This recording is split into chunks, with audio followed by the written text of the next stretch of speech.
On reste dans le domaine de l'eau. C'est encore Peggy Cochat qui rapporte, qui va nous parler de la charte qualité des eaux d'eau potable.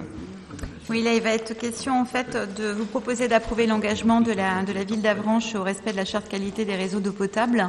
Donc, voilà, c'est une charte qualité élaborée par l'association scientifique et technique pour l'eau et l'environnement en concertation avec les différents acteurs du service public de l'eau, qui définit le principe de bonne pratique.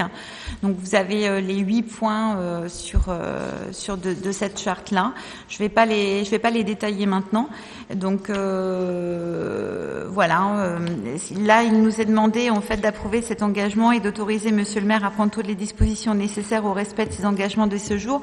Alors, c'est un intérêt particulier pour nous, c'est que vous savez que le dernier rendement en fait qu'on a présenté lors du rapport du délégataire était inférieur à 80%. Donc ça va nous permettre de demander en fait l'aide de l'agence de l'eau pour mettre en place un plan d'action des réseaux d'eau potable et de permettre de nous aider à financer en fait des travaux. Alors c'est vrai que maintenant la compétence distribution passant au syndicat à partir du 1er janvier, donc c'est le syndicat qui va pouvoir faire ce travail-là.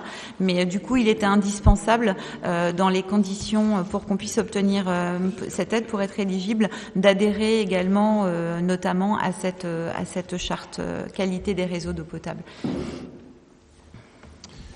Merci. Est-ce qu'il y a des prises de parole des uns et des autres?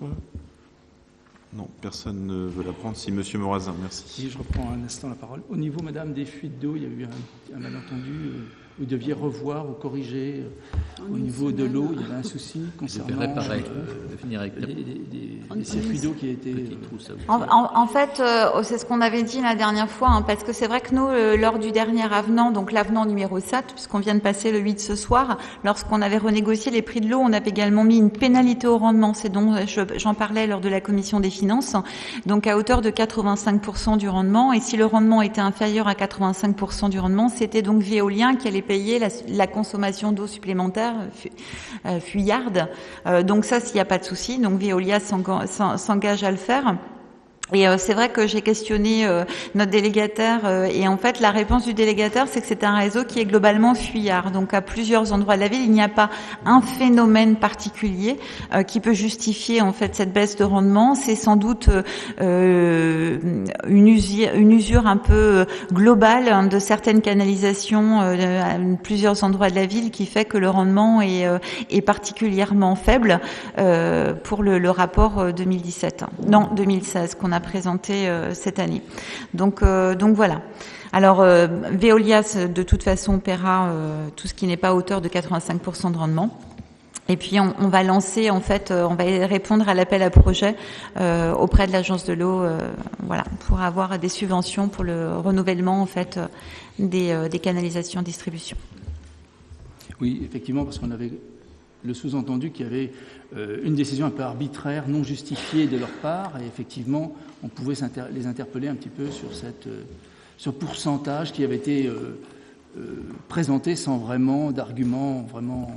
C'est le pourcentage qui est donné lorsqu'ils font le rapport du délégataire, et c'est bon. Après, la question, ils nous répondent que c'est à différents endroits. Il n'y a pas une chose particulière qui justifie ce faible rendement.